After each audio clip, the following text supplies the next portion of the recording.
Costa al Día con Hernán Higuera.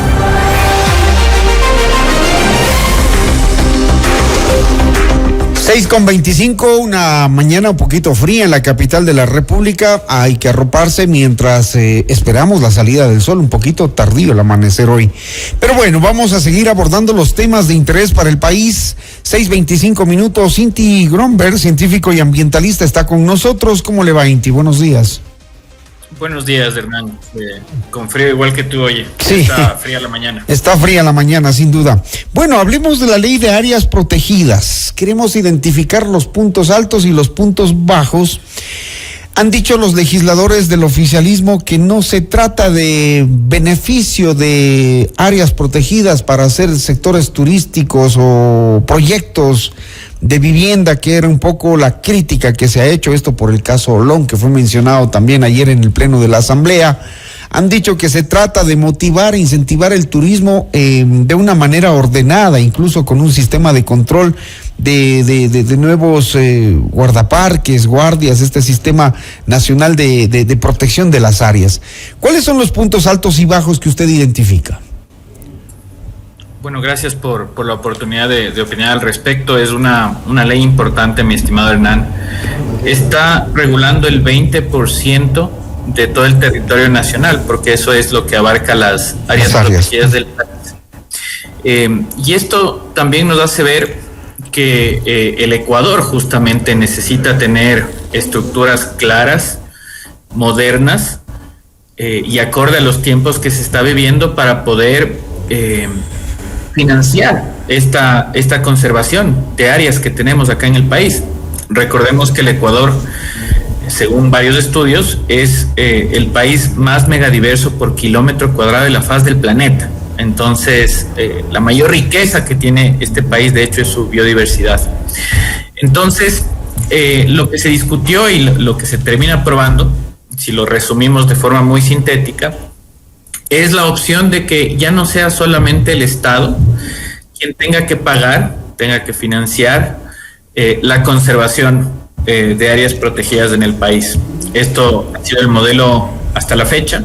Cambió en el 2013, cuando antes los ciudadanos pagábamos para entrar a las áreas protegidas del país. En aquel entonces había más recursos económicos en el Estado, se decidió eliminar esa tasa, pasó a ser un gasto fiscal. Y ahora, con los problemas económicos que tiene el país, desde una austeridad que se viene dando desde el 2020, lo que ha pasado es que se deja de invertir y eso ha generado consecuencias. Y una de esas consecuencias es el ingreso de actividades ilegales dentro de áreas protegidas. Existe actividades como la minería ilegal que están destruyendo miles de hectáreas. Uh-huh. Y al punto en el cual podemos decir que áreas protegidas en el país, solo el nombre, porque en la realidad tenemos la tasa de deforestación más alta, lo que estamos comentando. Entonces, era necesario hacer ese cambio o buscar una alternativa en la cual ya no sea solo el Estado, sino también permitir la participación del sector privado. Ahora, esa participación para unos puede derivar hacia excesos de empresas que puedan aprovechar justamente esta oportunidad para generar proyectos que puedan ir en detrimento de la protección ambiental. Eso se tendrá que regular ahora con el reglamento de la ley. Y por otro lado, en cambio, abre la oportunidad de algo que se está volviendo una tendencia, que es justamente empresas especializadas en dar servicios ambientales, servicios ecosistémicos y también proyectos dentro de esto de una nueva forma de hacer turismo. Hay países como Costa Rica muy avanzados, Colombia también lo tiene, Chile lo tiene, solo para hablar ejemplos en la región. Y es importante que el Ecuador también empiece a pensar en estas lógicas más allá de satanizar un concepto que básicamente es ahora un modelo mixto, ¿no? Es no solamente el Estado, sino también puede haber inversión privada en la conservación. Uh-huh. Esto de crear el Servicio Nacional de Áreas Protegidas como entidad pública con autonomía administrativa y financiera, un poco allí hubo un debate, una discrepancia, unos decían que sí, que es bueno, otros que no, que al final quedó en el hecho de que se podrá crear el Servicio Nacional de Áreas Protegidas como entidad pública. Sí, lo que sucedió es que la primera propuesta era crear una empresa pública, lo cual generó ruido en el sector ambientalista, porque como su nombre indica, bueno, por un lado se pensaría que el fin mismo es un lucro, ¿no? Entonces, y aparte, el modelo de una empresa pública per se no es malo. El problema es que acá en el Ecuador tenemos muchísimos casos de que este modelo que funciona de forma exitosa en otras partes, acá lamentablemente nos ha dado varios problemas negativas. Entonces, lo que se propuso, de hecho, esto viene desde el sector ambientalista, es que es algo que ya se ha venido hablando, es la creación de este Servicio Nacional de Áreas Protegidas, que lo que busca es darle una suerte de autonomía justamente al poder administrar este 20% del territorio nacional. Va a seguir siendo parte del Ministerio de Ambiente, pero la idea es que sea más desconcentrado y es un acierto. Desde el punto de vista de varios sectores de la comunidad ambientalista, es un acierto que se haya logrado ese cambio y que no se haya quedado con la visión anterior de esta suerte de empresa pública, ¿no? Digamos que puede ser un acierto, pero ya tenemos pues la experiencia con los famosos guardaparques a los que por mucho tiempo no se les ha pagado el sueldo, el salario, son muy pocos para tantas hectáreas. Es decir, al final en la ley queda constancia de que es necesario tener un sistema público de control, de cuidado de las áreas protegidas, pero en la realidad sabemos que primero no hay el financiamiento, segundo no hay un orden ni un control, y tercero como que le restan importancia cuando ya la ley establece, ¿no? Eso vivimos hoy en los parques nacionales, en las zonas de reserva.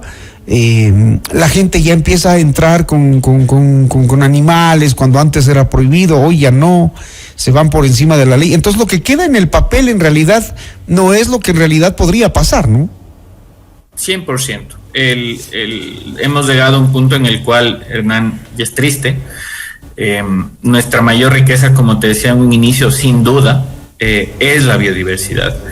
El mundo está avanzando cada vez más a buscar mecanismos de financiamiento para la conservación de áreas, ¿no?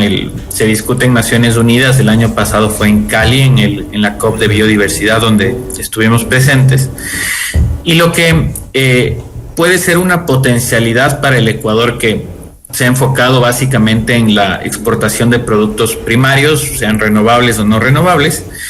Esa nueva visión global que existe, en donde el Ecuador puede jugar un rol interesante. El modelo más cercano que nosotros podemos ver es Costa Rica. Costa Rica lo está haciendo muy bien en ese sentido. Pero lamentablemente seguimos en una visión del siglo pasado en lo que es el desarrollo y sin considerar esta potencialidad que tenemos, y eso deriva justamente a que una visión en la cual solo se invierte desde el Estado en la conservación, y cuando se tiene problemas económicos o existen vaivenes políticos, se deja de invertir, y ahora ni siquiera los letreros de las áreas protegidas se encuentran en buen estado. Muy pocas se encuentran en estado decente, ¿no? Y lo que hay que preguntarnos es, bueno, cuando incluso el turismo, por dar una idea de un sector económico, que viene al Ecuador, viene a ver justamente nuestra biodiversidad, y que tengamos esta riqueza de biodiversidad, no significa que nosotros no tengamos que pensar en cómo conservarla y cómo dar experiencias como se está haciendo en otros lados. Y ahí viene este modelo que, más allá de lo ideológico, hablando pragmáticamente, se ha visto resultados en otros países que permiten mejorar la oferta de valor. Lo único que hay que evitar, mi querido Hernán, es que se regule el tema de los excesos. Entonces, que no haya, por dar un extremismo, que no haga un parque de diversiones en medio de un área protegida, ¿no? Entonces, para tener una idea. Entonces, sí abre una puerta a lo que hace falta en este país, que es financiamiento. Entonces, ojalá eso abra una nueva etapa para que no pase lo que tú bien mencionabas, que es lo que ahora, por más que existe una ley, por más que el Estado tiene una responsabilidad de inversión hacia la conservación, no se está haciendo, y las áreas protegidas acá en el país se están degradando de forma muy acelerada. El caso Olón se volvió en un momento dado, digamos, motivo de crítica política, porque la esposa del presidente pretendía levantar ahí un proyecto siendo una zona protegida. Hoy finalmente estamos atendiendo esta ley que podría pensarse que es para beneficiarse precisamente de eso, de proyectos en áreas protegidas. Eso finalmente les autoriza, les prohíbe. ¿Cómo queda la ley? Aclaremos ese punto que se queda en la discusión política, pero como está la ley, finalmente, ¿qué va a pasar? ¿Ellos lo pueden hacer? ¿No lo pueden hacer? Porque ayer un asambleísta decía, no se mueran de envidia, dejen hacer las cosas. Entonces, en ese debate político se queda, pero el ciudadano se pregunta, finalmente, ¿se beneficiaron o no?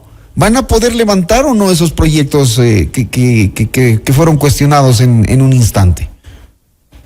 Vuelvo y citando lo que tú bien comentabas, el independiente de la transformación en la ley, en este nuevo proyecto, con la ley que existía hasta el día de ayer sin reforma, se intentó hacer un proyecto habitacional dentro de un bosque protector o afectando una parte de un bosque protector que tenía manglar.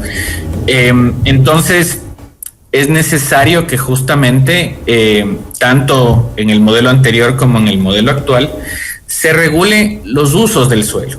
¿Esto qué quiere decir? Es básicamente qué es lo que se puede construir y qué no dentro de áreas protegidas.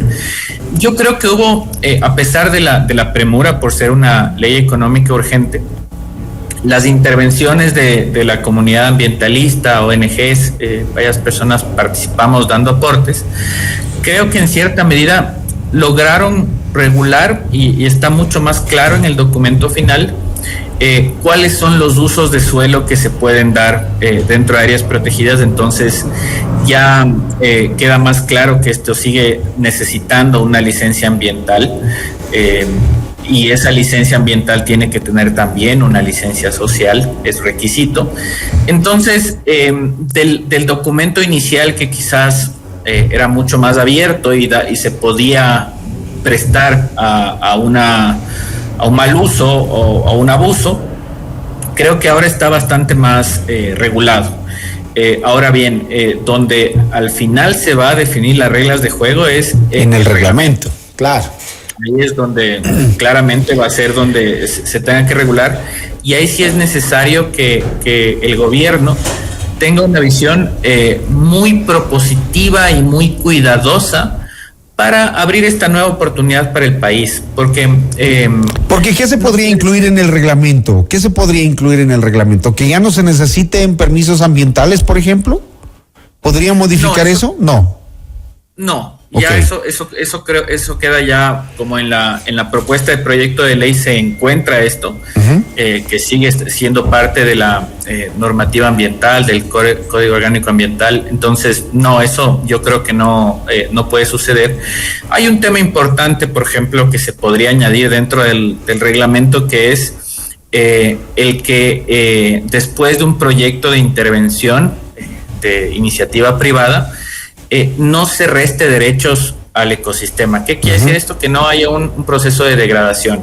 Porque cuando hablamos de un área protegida, tenemos áreas que se pueden intervenir, un área de amortiguamiento, que es, digamos, el espacio entre el área intervenida y el área conservada.